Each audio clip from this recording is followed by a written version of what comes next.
Então, vou voltando aqui. Deixa eu compartilhar novamente.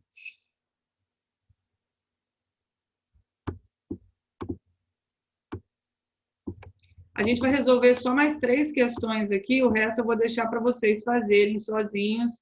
Caso tenham qualquer dúvida, vocês me procurem depois para falar se, né, qualquer dúvida, se conseguiram fazer e tal. Então, essa, a gente vai fazer 1, 2 e 3 das atividades propostas. Ó. Há séculos, alguns animais domésticos foram introduzidos na ilha de Trindade como reserva de alimento.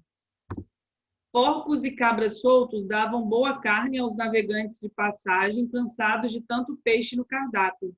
Entretanto, as cabras consumiram toda a vegetação rasteira e ainda comeram a casca dos arbustos sobreviventes. Os porcos revolveram raízes e terra em busca de sementes. Depois de consumir todo o verde, de volta ao estado selvagem, os porcos passaram a devorar qualquer coisa. Ovos de tartarugas, de aves marinhas, caranguejos e até cabritos pequenos. Olha os porcos, gente. Com base nos fatos descritos, pode-se afirmar que a introdução desses animais domésticos trouxe, com o passar dos anos, o equilíbrio ecológico. O ecossistema da ilha de Trindade foi alterado, mas não houve uma interação equilibrada entre os seres vivos. A principal alteração do ecossistema foi a presença dos homens, pois animais nunca geram desequilíbrios no ecossistema. O desequilíbrio só apareceu quando os porcos começaram a comer os cabritos pequenos. O aumento da biodiversidade a longo prazo foi favorecido pela introdução de mais 2 tipos de animais na ilha. Ah, eu iria de letra B. Eu também.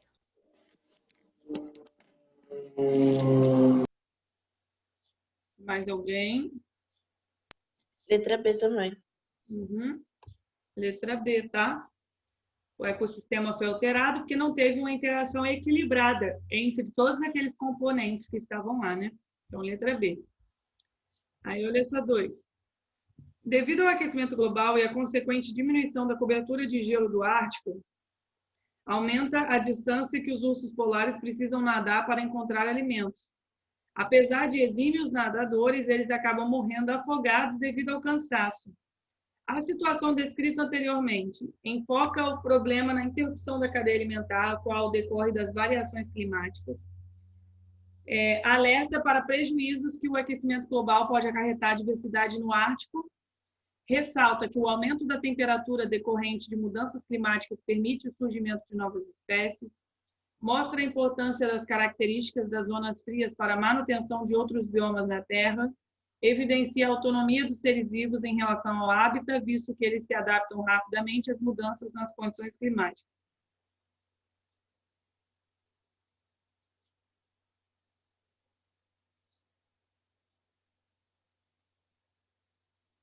Ah, letra B. Alerta para prejuízos que o aquecimento global pode acarretar à biodiversidade do Ártico.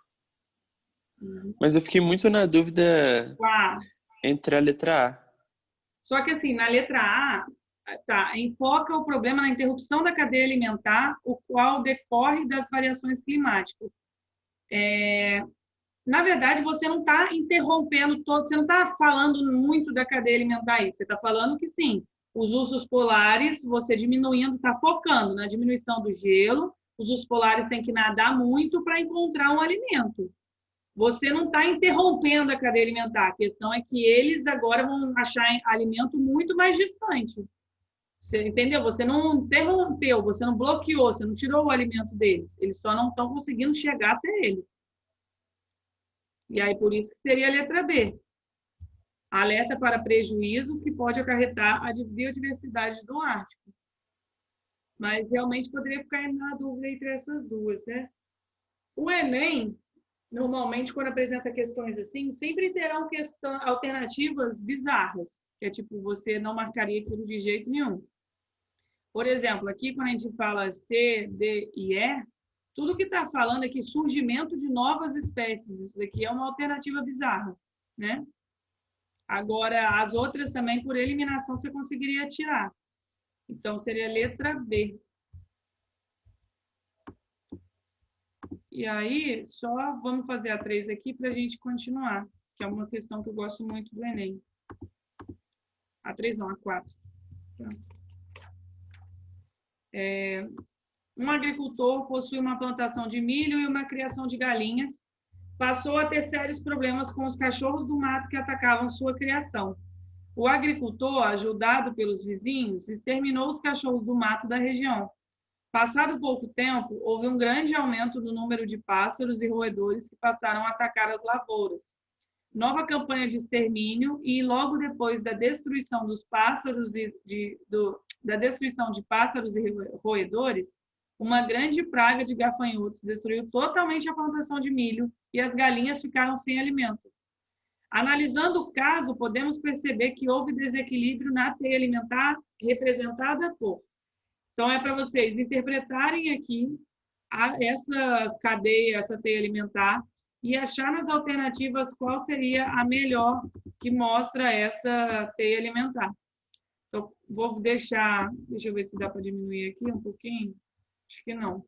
Então, vou deixar aqui mostrando só o exemplo, e aí vocês olhem nas alternativas aí do livro, qual que vocês marcariam.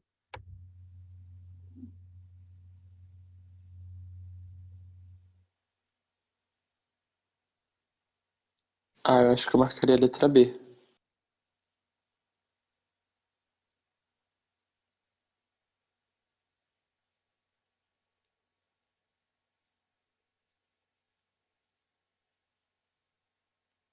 Tem mais alguém? Letra B também. Também. Uma coisa que as pessoas às vezes confundem. Teve gente que marcou essa aqui, ó. A D. O que é uma coisa que está errada aqui na D? Que tá tipo ao contrário, tá ligado? Tá a seta. Aqui está mostrando como se o milho comesse todo mundo. Preste atenção na setinha. Lembra que o produtor não come ninguém, tá? A não ser que seja uma planta carnívora, e mesmo assim nunca vi nenhum caso de cadeia alimentar, tipo exemplo de exercício que mostre plantas carnívoras, tá? Então, seria a letra B, ó. O milho serve de alimento para o pássaro, gafanhoto, galinha e roedor. O gafanhoto ainda serve de alimento para o pássaro, e o pássaro, a galinha e o roedor servem de alimento para o cachorro do mato. Seria a letra B. Então, galera, terminem de fazer os exercícios que tem aqui no livro, porque tem um ou outro que talvez vocês ainda não consigam, mas tem outros bons. Porque eu vi aqui... Dá para fazer todos, Bianca. Não, mas a número 9 está falando sobre conceitos que a gente ainda não abordou. Pirâmide de energia, sucessão primária, pirâmide de massa. Mas o resto dá para fazer. Mas eu acho que dá para tentar fazer também. Mas a alternativa não é nenhuma dessas. É uma coisa que a gente já aprendeu. Tudo bem, mas aí é bom você ter que saber o que as outras falam, né? Ó, então vamos para cá. Não, ela não deixa de ser autótrofa, o Kelvin, a planta carnívora, né? Ela continua fazendo fotossíntese, só que eu tenho que procurar como que se representa uma planta carnívora numa cadeia alimentar quando, tipo, provavelmente vai ser saindo a setinha dela, porque ela serve de alimento para outros, e às vezes pode ter uma mosca indo para ela, sabe? Tipo, da mesma forma que tem setinha saindo dela para consumidores primários, pode ter, às vezes, um outro animal, um inseto, uma lesma, ou até mesmo uma lagartixa. Eu já vi lagartixa presa em planta carnívora, indo a setinha para ela. Mas aí tem que deixar muito bem claro na questão que está falando de uma planta carnívora. Então, um não interfere no outro mesmo não, tá? As plantas carnívoras, elas continuam sendo autótrofas, continuam fazendo fotossíntese, mas elas têm essa forma de capturar um alimento por fora porque falta nitrogênio no solo. Então, normalmente, plantas carnívoras pegam nitrogênio se alimentando desse jeito, né? A folha fechando. Mas ela não deixa de ser autótrofa, não. Autótrofa. Professora. Oi? Tem algum animal que come planta carnívora? Olha, com certeza tem, eu só não sei de cabeça. Mas com certeza tem algum herbívoro que come sim, tá? Até porque a planta, gente, ela só vai fechar no que passar lá quando encosta nos 3 fios, tipo 3 pelinhos ou mais que tem dentro da folha, aí ela fecha. Mas às vezes o animal chega embaixo, né? Vai comendo ela embaixo, assim, não necessariamente ele passa por lá. Isso no caso daquela planta carnívora que fica com a folha aberta, né? Existem outras, tipo a do Pokémon, que eu esqueci o nome, parece um jarrinho, né? Que aí o animal cai lá dentro. Mas com certeza tem algum animal que se alimenta dela, sim. Ó, falando sobre agora produtividade nos ecossistemas. A gente vai falar sobre fluxo de energia. Como que acontece isso numa cadeia alimentar? Vamos lá. O sol chegou, organismos fotossintetizantes, por terem clorofila, por exemplo, pegam a energia luminosa e convertem essa energia luminosa em energia química, porque produz glicose, né? Produz o açúcar, que é armazenado, por exemplo, em plantas, na forma de amido. Esse açúcar que foi produzido pela fotossíntese, ele vai ser suficiente para os processos metabólicos daquela planta, para produzir novas folhas, novos tecidos, para deixar armazenado. Só que essa energia que foi pega pelo sol, ela vai ser consumida pela própria planta e uma parte dessa energia é perdida na forma de calor. Dá uma olhadinha no que significa isso daqui, ó. Organismos fotossintetizantes. Olha a quantidade de energia que conseguiu pela fotossíntese. A digestão, assimilação e crescimento, os organismos fotossintetizantes, eles utilizam uma parte dessa energia que foi produzida para isso. Outra parte dessa energia ela é perdida na hora da excreção, quando vai eliminar suas excretas e tal, também é perdida. A própria respiração também gasta energia. Então, antes de passar para um próximo nível trófico, aquela planta ela já perdeu, né, uma quantidade de energia que ela produziu, porque ela consumiu, perdeu energia na forma de calor, perdeu energia na hora da respiração. Então, o próximo nível trófico que vem depois dela, que seriam os herbívoros, quando eles se alimentam da planta, eles não estão ingerindo toda aquela energia que aquela planta produziu, né? Eles estão ingerindo somente um pouquinho que restou ali, porque a outra parte toda foi consumida. Da mesma forma, quando os herbívoros são comidos por animais carnívoros, aqui que está como carnívoro primário, os herbívoros eles também utilizaram aquela energia que veio da alimentação para eles. Uma parte foi perdida na hora de produzir e eliminar as excretas, outra parte foi perdida na forma de calor, outra parte foi perdida na respiração. Então, a energia que está disponível para o próximo nível trófico também não é aquela toda que tinha no herbívoro, é só uma parte. E isso, gente, sucessivamente. Por isso que as cadeias alimentares, elas não podem ser bizarras de grande. Chega em um nível trófico que aquilo para, porque não vai ter mais muita energia disponível. Normalmente, uma cadeia alimentar pode chegar, sei lá, até o 4º, 5º nível trófico de forma saudável. Porque olha a quantidade de energia, como que vai diminuindo de acordo com os níveis tróficos, né? Isso daqui é em torno de só 10% da energia que passa de um nível trófico para o outro. Então, chega no momento que, se tivesse mais um nível trófico aqui, ele teria que comer muitos indivíduos, muita quantidade do que ele se alimentava, né, que vinha antes dele, para conseguir ter um mínimo de energia. Então, quando a gente fala desse fluxo de energia, né, nem toda a energia que foi produzida pelos organismos fotossintetizantes vai ser disponibilizada para os próximos níveis tróficos. A cada nível trófico, uma parte dessa energia é perdida, seja na forma de calor, seja na forma da respiração, né? Para fazer respiração celular, você precisa ter gasto de ATP. Para você ter ATP, você precisava de glicose para... Oh, Harry, está aparecendo para vocês o Harry aqui também? É que o Pinterest está mandando coisas que me interessam. Então, oi, Harry. Aí, então, a parte dessa energia ela vai sendo perdida. Então, por isso que pouco fica disponibilizado para os níveis tróficos adiante. Aqui está mostrando os detritívoros com uma quantidade de energia maior. Por quê? Pô, os detritívoros, né? Então, fungos e bactérias, quando todos esses organismos morrerem aqui, eles conseguem pegar o resto de energia que tinha neles. E aí, como eles se alimentam de todos os níveis tróficos, se você juntar a energia de cada nível trófico, ele vai ter uma energia um pouco maior, né?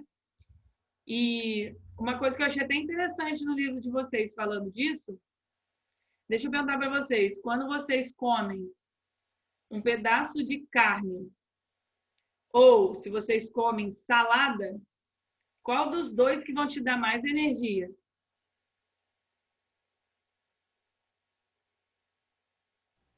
Carne?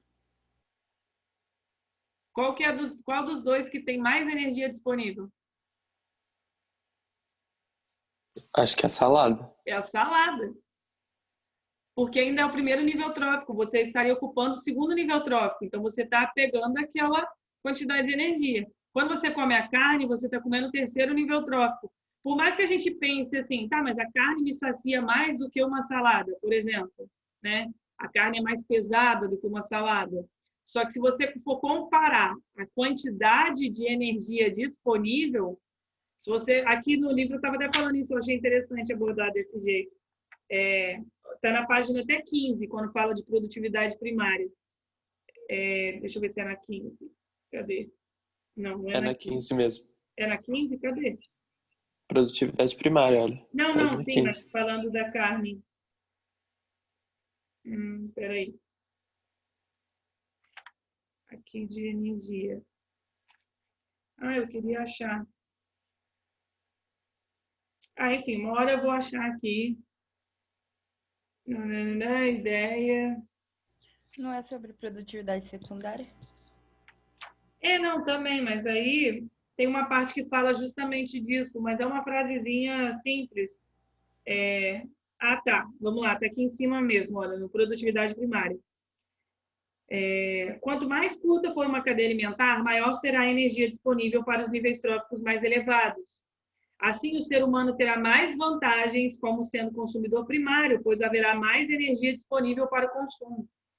Então, você tem mais energia disponível quando se alimenta de um vegetal do que uma carne, apesar de parecer que não, tá? Olha só. Então, aqui é só uma outra imagem mostrando para vocês. Os produtores, olha a quantidade de energia, só que uma parte é perdida por calor, por exemplo, metabolismo próprio, respiração. Olha a quantidade que vai sendo passada para os próximos níveis tróficos, né? Essa quantidade ela vai diminuindo, é só mais ou menos 10% que é passado de um nível trófico para o próximo, por isso que você não pode ter inúmeros níveis tróficos, porque vai chegar no momento que não vai ter energia suficiente, aquele... Professor. Oi? Peraí que eu fiquei um pouco confuso. Esse retângulo aí é a energia. Isso, está mostrando a energia. Como que ela diminui de um nível trófico para o outro.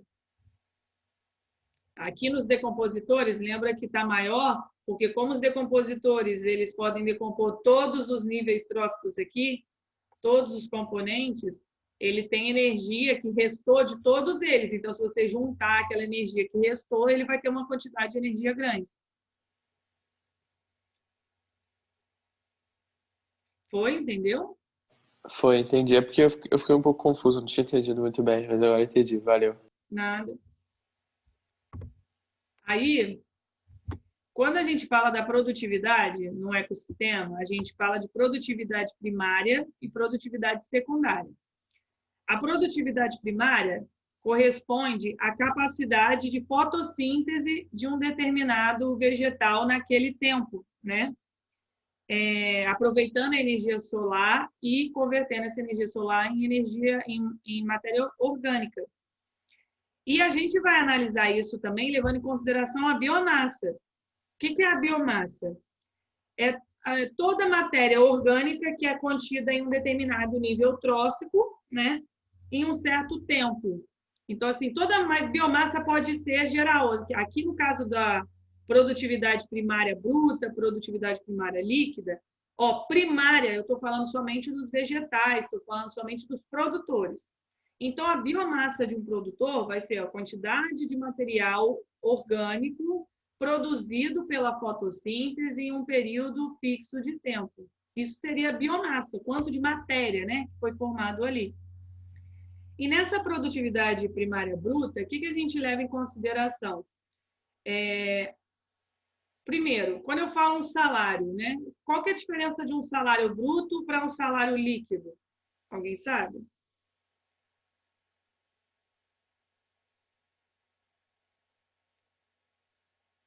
Se eu falo assim, meu salário bruto é de tanto. Quanto que é o líquido, né? Alguém sabe a diferença disso ou não faz a mínima ideia? O bruto é o total ganhado no ano, não é? Não. Isso, Kelvin, é sem desconto. Quando eu falo salário bruto, é tudo que eu receberia, o meu salário completo. O salário líquido, meu salário líquido é com descontos. Então, exatamente é isso que eu quero que vocês pensem em relação à produtividade primária. Produtividade primária bruta vai ser a biomassa total, quanto que aquela planta fez de fotossíntese e converteu em matéria orgânica. Tudo, tudo, tudo. A produtividade primária líquida é o que efetivamente estará disponível para o próximo nível trófico, tá? Então, quando eu falo o que vai estar disponível para o próximo nível trófico, eu vou ter descontos, né? Aquela quantidade de matéria orgânica, de energia, né, que a planta produziu, um pouco vai ser convertido, né, vai ser utilizado na respiração, por isso que tem esse R aqui. R normalmente é energia dissipada, mas pode a energia dissipada na forma de respiração, de metabolismo próprio. Lembra que a gente falou que uma parte daquela energia é consumida para a própria planta. Então, o que estará disponível de biomassa, de matéria, para o próximo nível trófico é a produtividade primária líquida. Então, aqui está mostrando assim, que a produtividade primária bruta, a biomassa total da planta, é igual o quanto está disponível para o próximo nível trófico, mais o que ela gasta de energia, né, que foi dissipada na forma de respiração celular, na forma dos metabolismos no corpo dela no geral. Se eu quero calcular a produtividade primária líquida deixa eu ver se eu coloquei isso no próximo. Acho que não. Não. Se eu quero calcular a produtividade primária líquida, eu quero saber quanto que estará disponível para a próxima etapa. Como que vocês acham? Como que é essa formulazinha aqui? Se eu quero calcular isso daqui. Você passa o R para o outro lado diminuindo, subtraindo. Isso, tá? Se eu quero saber o quanto que estará disponível para o próximo nível trófico, eu vejo quanto ela tinha menos o quanto que ela gastou. Então, isso tem até no livro de vocês, mostrando PPL é igual a PPB menos R, tá? Bianca. Oi. Só uma dúvida. Isso que a gente vai falar agora de produtividade e de energia e tal, que você mostrou esse esqueminha, pode ser visto nesse esqueminha da página 14? Que tem esse luz do sol, alga. Então, sim, se não me engano, está mostrando o fluxo de energia, quanto que está passando de um indivíduo para o outro, e o que está para cima, igual insetos, tem para cima 937, é o quanto que foi perdido, né? O da alga, eu não sei o que significaria esse tracinho da alga, assim, mas eu acho que é o quanto que ela gasta também. Então, sim, poderia ser, tá? Poderia ser, só que não, eu nunca tinha visto muito desse jeito, não. Mas isso está mostrando quanto de energia está disponível para o próximo nível trófico. E aí, só para finalizar essa parte aqui, a gente continua na próxima aula, existe também a produtividade secundária líquida. Existe a terciária líquida, né, a quaternária, isso daí de acordo com o nível trófico. A produtividade secundária vai ser a quantidade de matéria orgânica armazenada no corpo de um animal que se alimenta do produtor, né? Um animal herbívoro em um determinado intervalo de tempo. Então, como é que a gente calcula a matéria orgânica que foi armazenada? Olha só, o alimento que ele ingeriu, menos o que foi perdido nas fezes, menos o que foi perdido na forma de calor, né? No metabolismo, como a respiração, menos a urina dele, tipo, quanto que foi perdido na urina. Isso daqui, gente, é só para mostrar para vocês como que a matéria orgânica ela pode ser perdida dentro de um nível trófico. Nunca fiz questão pedindo para você calcular isso não, tá? Isso é só um esquema mostrando que a energia ela é perdida, cada nível trófico vai ter sua energia, porque uma parte é perdida para o seu funcionamento, né? Para a vida daquele ser vivo. Professor. Oi. Essa produção secundária seria o produto líquido do primário, né? Isso, do herbívoro. E assim, se eu botasse produtividade terciária, seria do terceiro nível trófico, né? Que é o do consumidor secundário, que come o herbívoro. E assim vai. De acordo com os níveis tróficos, você tem produtividade. Isso aí é só para mostrar o quanto que fica armazenado e o quanto que é perdido e quais são os processos que vão gastar energia, então vão acabar consumindo um pouco de matéria orgânica porque ela vai sendo perdida, né? Então, o alimento ingerido, tá? Quando ele comeu alguma coisa, ele conseguiu uma certa matéria orgânica. Só que uma parte é perdida nas fezes, uma parte é perdida no calor, na respiração, uma parte sai na urina, né? De energia vai sendo perdida também. Então, o que ele ingeriu tem os descontos também. Ok? Que aí na próxima aula a gente já começa falando de fluxo de energia, que a gente já até chegou a falar sobre a pirâmide indiretamente. E aí eu vou mexer um pouco, talvez, na ordem dos capítulos. Porque o capítulo que vem depois desse daqui fala já sobre ciclos biogeoquímicos. E eu acho legal dar ciclo biogeoquímico depois de dar relações ecológicas. Então, talvez eu, depois que finalizar esse capítulo, eu dê o capítulo 18 para depois voltar no 17. Ok? Alguém tem alguma dúvida? Não. Show, valeu, Bianca. Até. Então, um beijo para Bom vocês. final de semana. Tchau, professora. Obrigada pela aula. Nada. Tchau.